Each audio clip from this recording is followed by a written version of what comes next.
Salamat. At this point in time, because we are celebrating the Teachers Month celebration, can I invite all the teachers here to please stand up? Tayo po, mga guro, proud teachers.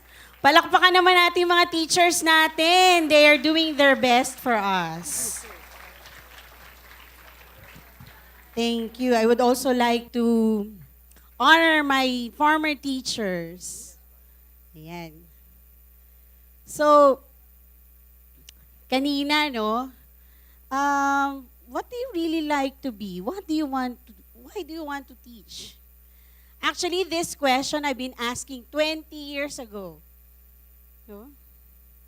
20 years, ang tagal na, since I was 19. So bakit ba? And this is the time when I always ask myself, why do you want to teach every summer? Bago magsimula ang klase, lagi kong tinatanong yung sarili ko, why do you want to teach? Bakit ba gusto mo talaga magturo?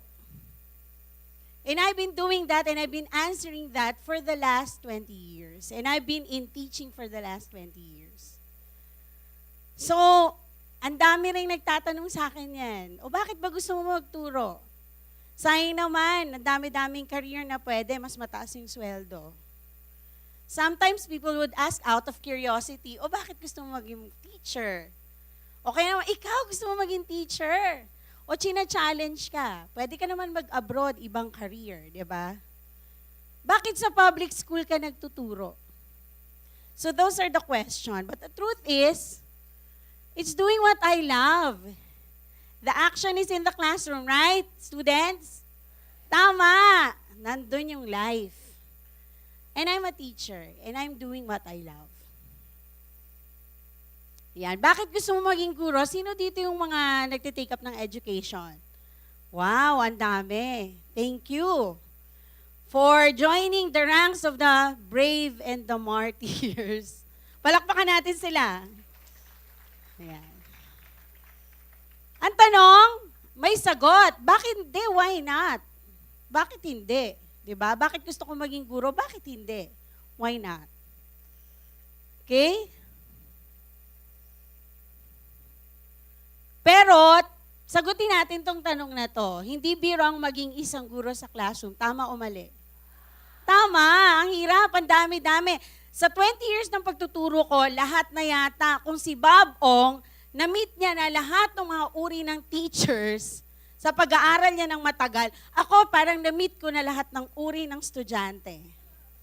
The nerdy type, yung mayabang, pumapasok sa klase, minsan di naligo, galing sa gimmick.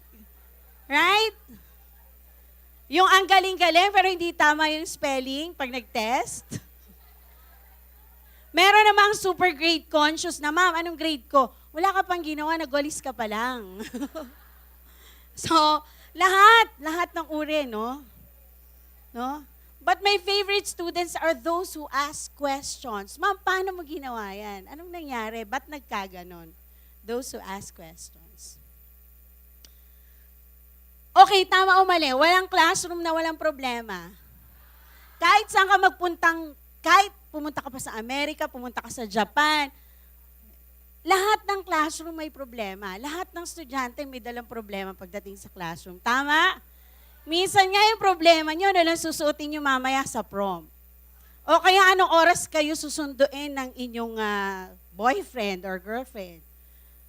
O, diba? Sabihin, sorry, hindi kita mahatid ngayong cleaners eh.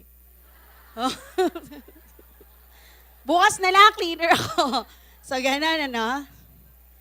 Pero, tama rin ba na may solusyon sa bawat problema? Kaya tayo nandito, kaya yung teachers nandyan.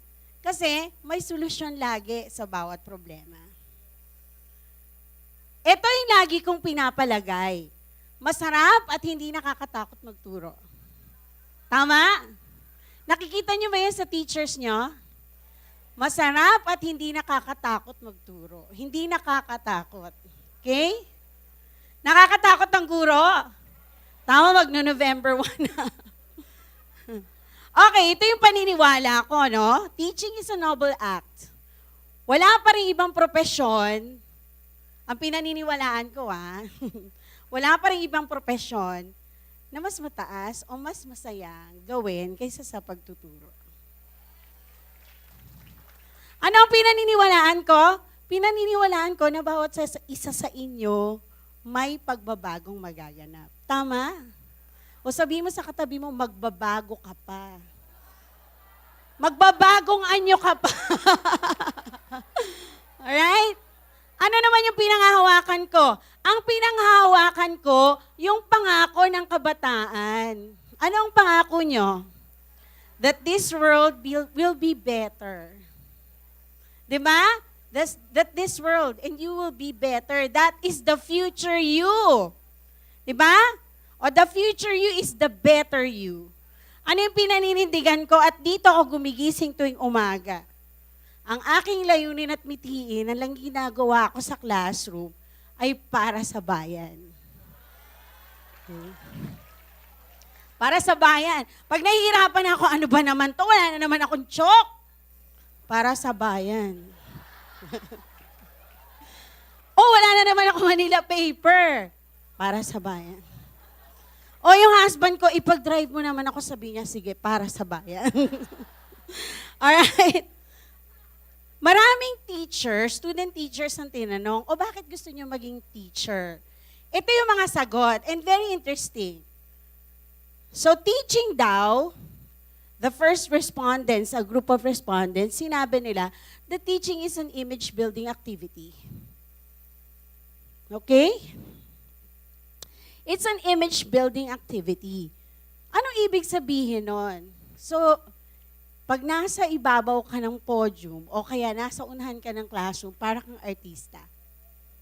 Diba? Yung mga estudyante mo, fans.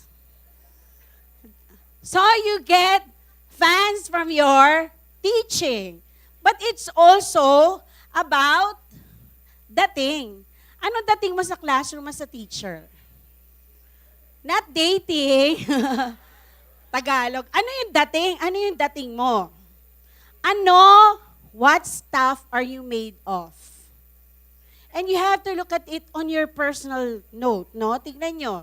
Do a personal reflection. Ano yung dating ko? What is my character? Anong klaseng tao ako? Pero mahalaga rin na meron kang galing. Anong competencies mo? Ano yung mga pinag-aaralan mo ngayon? Paano mo hinahanda yung sarili mo para maging teacher ka? So, hindi lang dating, kundi galing. Diba, iba't ibang teacher, iba't ibang dating pagpasok sa classroom. Meron nakakatakot, meron parang nakakaantok, meron naman parang laging artista, meron ang galing magdamit, pero pagdating na, pinag-uusapan galing, kamusta naman? No? Alright? So, ito yon. Ito yung aking pinaniniwalaan. Dating, galing yung dating, anong klaseng relationship ang ginagawa ng teacher niyo sa inyo? Pero yung galing, ano yung resulta ng pagtuturo niya sa inyo? And that makes a successful classroom. Okay? Sabi ni Sir Anthony Pangilinan, ang mabuti at magaling. So, pareho lang. And that makes a successful organization. So, importante may dating ka, pero importante din na magaling ka. Okay? Kilala niyo to? Favorite ko tong dalawang to. Pinaglilihan ko to si John Lloyd eh. Sabi ni John Lloyd, sabi ni Laida, baka dahil sa kagustuhan mo maging magaling, ay makalimutan mong maging mabuti. So, importante na lagi mong i-remind yung sarili mo na, mabuti na maging magaling, pero dapat lagi rin maging mabuti. It takes a man and Alright. Next, respondents. Yung group of respondents, sinabi na, teachers are bricoleurs. Wow, ano tong bricoleurs? Nakakain ba to? Okay. Teachers are bricoleurs. So, bricolage is a way to learn and solve problems by trying, testing, and playing around. So this time, when you do bricolage, you play, you test around, you play around, and then you learn. Okay? Doon pumapasok yung teaching as a creative art. I appreciate our first speaker. Very creative. Those skills, You can always do in the classroom. You can always dance in the classroom and let your students join you, right? You can always let them sing. And teachers can only the person that you can obey to do those things. Dahil sa rubrics. Ma'am, ano po rubrics pag sumayaw po kami? Ma'am, ano po rubrics pagka ginawa namin? So, gano'n. Teaching is all about making a difference. Ano ba yung difference na tinatawag? Ano ba yung ibig sabihin ng naiiba? Ha? Iba-iba to eh. May kaibahan. Nagkakaiba. Pero ito yung mahalaga. Nag-iiba. Teachers, alin ka dito? Naiiba, may kaibahan, nagkakaiba, at nag-iiba. Ako, mas prefer ko yung pang-apat. Ikaw bilang guro ay nag-iiba. Ibig sabihin, nag-create ka ng change sa ibang tao. At ito yung pag-uusapan natin masyado ngayon. No? Ito, okay? So, ano ba ibig sabihin ng it's all about making a difference? Teaching with a purpose. Ano ba yung purpose mo as a teacher? Okay? Maaring minsan, ang dami ko na rin kasing experiences as a teacher. Napaka-overwhelming ng pagtuturo. Ang dami kong estudyante may mga estudyante ako na naranasan ko nang puntahan sa bahay kasi ayaw nang pumasok. I admit, marami pa rin mga experiences na nakakalungkot sa pagtuturo. Marami rin ako estudyanteng iniyakan. Bakit? Kasi namatay ng maaga. Marami estudyante akong pinuntahang funeral kasi sumali sa fraternity. Marami rin akong estudyante na nalungkot ako kasi ayaw na mag-aral. Kahit puntahan mo, kahit anong encouragement mo. Anong tatanungin ko lang, I would search the heavens for answers na, Lord, ano pa yung pwede kong gawin? Pero hindi naman ako superhuman eh. Hindi rin ako super teacher. Those are circumstances that I don't have any control of. Yun yung nakakalungkot sa teaching. Kasi it can be a very painful experience when you see that students having all the potential but you cannot do anything because of the circumstances that they are in. Nakakahinayang. 'Di ba? Nakakapuno, nakakahinayang. Pero, ang mahalaga, what you cannot always do for everyone, you can always do for one. Sabihin niyo one. Hindi mo man mabago ang mundo, pero may mababago kang isa. Kahit isa lang. Sabihin niyo sa katabi niyo, kahit isa lang. Kahit isa lang. Baka kung ano yan, kahit isang kiss lang yan. So, kahit isa lang. Okay? Bakit siya painful? Bakit ako nahihirapan? Bakit? Kasi hindi ko magamit yung oras na yun para mag-iba sa buhay niya. Because it always springs out of my love. Naisip ko, ay hindi pala mission ko pagtuturo. Ang mission ko pala sa mundo ay pagmamahal. Because teachers have a very big heart that they can contain all the love for 360 or more students in a year. Tama! Palakpakan niyo yung mga teachers niyo. Nag-iiba sila kasi mahal nila kayo. Mahal na mahal nila kayo. Ay kung hindi nila kayo mahal, titiisin ba naman nila kayo? Hindi malaki sweldo namin. It's not even a very privileged job. No. Hindi siya fabulous. Pero andyan sila araw-araw gumigising, pumapasok ng maaga, dala-dala ang kanilang mga iba't ibang paraphernalia para turuan kayo. Mission is teaching, but the most deepest purpose of that is because they are loved. They are loving. No, they love you. Okay? So, I realize I want to make a difference not because I'm just a teacher, but because I love them. Bawat isa sa kanila. Bawat isa sa 360 to 400 students times 20. ng mga naging estudyante ko. And when I would search, sabi ko, ay, teachers pala, they're not just loving, they're also leaders. So, nilagay ko, ang teacher ay leaders, namumuno to lead. Pero meron pang ibang mas malalim na kahulugan. Teachers are there to fill, namumuno. So, magkaiba yung namumuno sa namumuno. Okay? Teachers ay namumuno because in their hands lies the future. Pero higit sa lahat, namumuno sila. They fill. They don't just fill the hearts of their students with love. They fill their own. Pinupuno din nila ang sarili nila. Ano ba yung pinupuno namin sa sarili namin? Alam niyo kung alin ang namumuno sa akin? Yung mga kwento ng bawat isang estudyante tungkol sa kanilang buhay, yung kanilang mga pangarap sa buhay, yung energy, positive energy, nakakabata, lahat ng yun tinitake down notes ko sa aking sobrang lumang yellowed notes na. Dinadagdagan ko yung taon-taon. At nagiging witness ako taon-taon ng mga pangyayaring yun. Yun ang pumupuno sa akin. At yun din ang pumupuno sa inyo.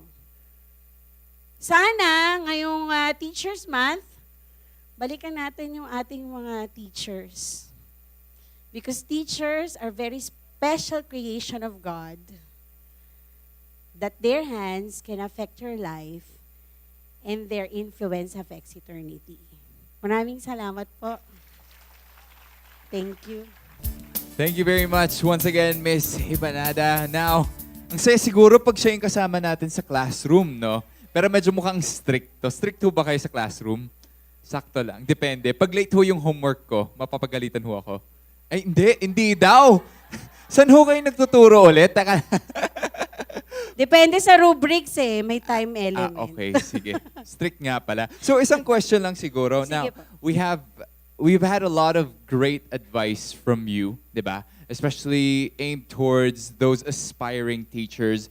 And teachers naman talaga, they do reflect not just the youth, but the population of a nation, a society. Kasi next to our parents, they're probably, arguably, the biggest influencers in our lives, di ba? Sila talaga yung nag-i-influence natin. You don't just teach English, math, science. You teach us about life lessons. Now, in an ever-changing world, every year, syempre maraming magbabago in terms of technology, economy, etc., etc.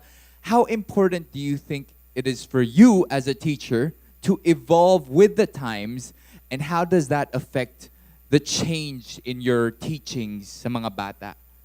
Candidate number 1. Thank you for that question. So as a teacher, you have to evolve. Siyempre, this is changing times, especially the attention span of your students. You have to really know what's happening in the world. You have to read. You have to hook up in the internet. Otherwise, you have to be, adept in the changes of the times. We have to really be techie na rin kasi maiiwan kami. So those changes can influence the way we teach in the classroom. And there are so many venues where teachers can learn about it. There are free seminars for this. There are many avenues to learn. So the teacher should always be a person of, lifelong learner. And open to change as Yes. well. That was an excellent answer. Okay, Huba, panalo? Yes? Miss World, or what title do you prefer? Miss Universe Miss na lang. Ibanada. Miss Ibanada, all right. Thank you very much. Palakpakan ho natin siya one more time. That was a great answer. And to you guys as well, teachers are indeed a great gift to us all.